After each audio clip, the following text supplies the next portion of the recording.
Hello, everyone. The Kursk offensive continues to dominate the news, understandably so. Um, it's a big deal, and it makes for good headlines. So the goals of the offensive continue to be discussed. We did a breakdown of this yesterday and the day before. The message we're continuing to get from the Ukrainian government is buffer zone, shock and awe, pressure, and having a bargaining chip in case of negotiations. And I think all of us, general public, will have to be happy with that, because it would be really stupid for Ukrainian government or for Ukrainian military high officials to disclose anything more than that. Come on, you don't reveal your plans to the enemy, right? So, if something else is going on, we will probably not know about it until after it has taken place. So everybody just suck it up and be patient. What we do know, so one thing is that people living in the border regions, and not just in the Kursk region, but in the Belgorod and Bryansk regions that are south of the Kursk region, are disappointed, upset, angry, all those things, and they are worried, as are people outside of those regions. And that means that Ukraine's strategy is working. How is it working? Well, the more Russian people have a problem with this war, the more likely they maybe are going to be to put pressure on their government to end it.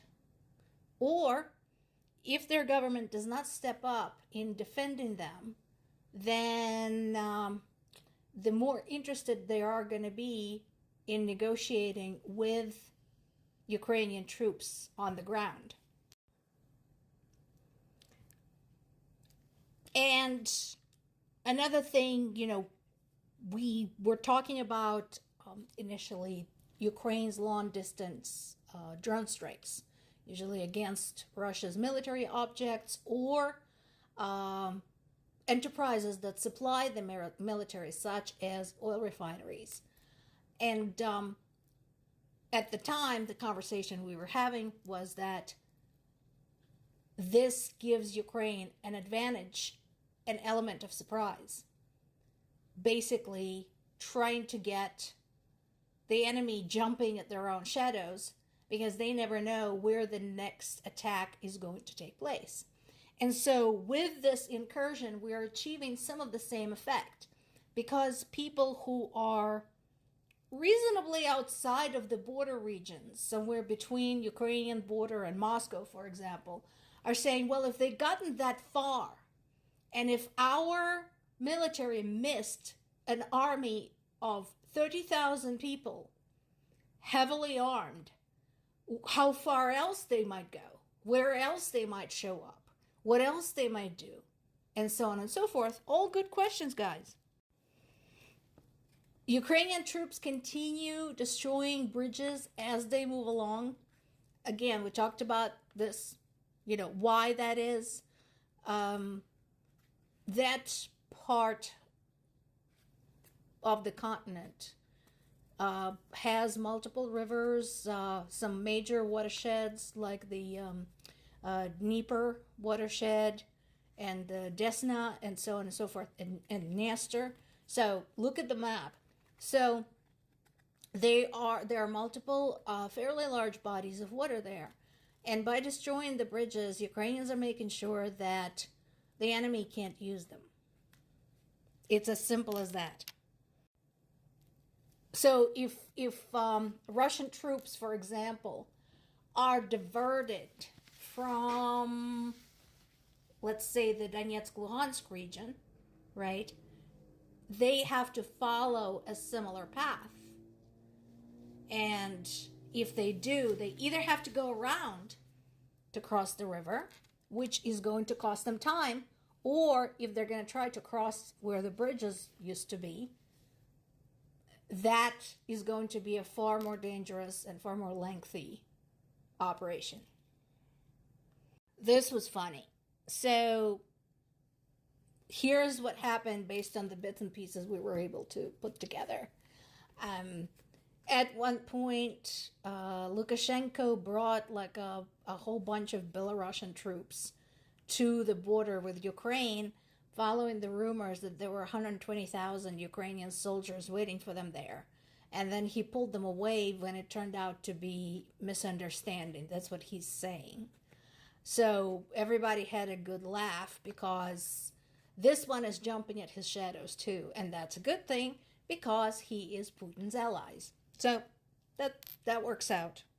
There were also more drone attacks on oil refineries. So this particular article from Kyiv Independent talks about the one in Rostov region.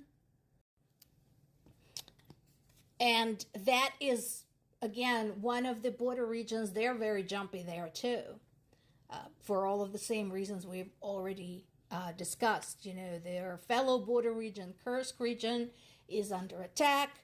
You know, they're getting drone hits against military bases, military airfields, and oil refineries. Now, this is not the only one. There have been at least 2 more, and I will need to look up more information about the exact location and when they took place. So far, I've just seen like smartphone videos for those.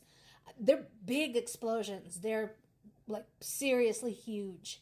And I forget which one of the 3, but at least one of them, the experts observing the fire said this shit's gonna burn for at least 12 days.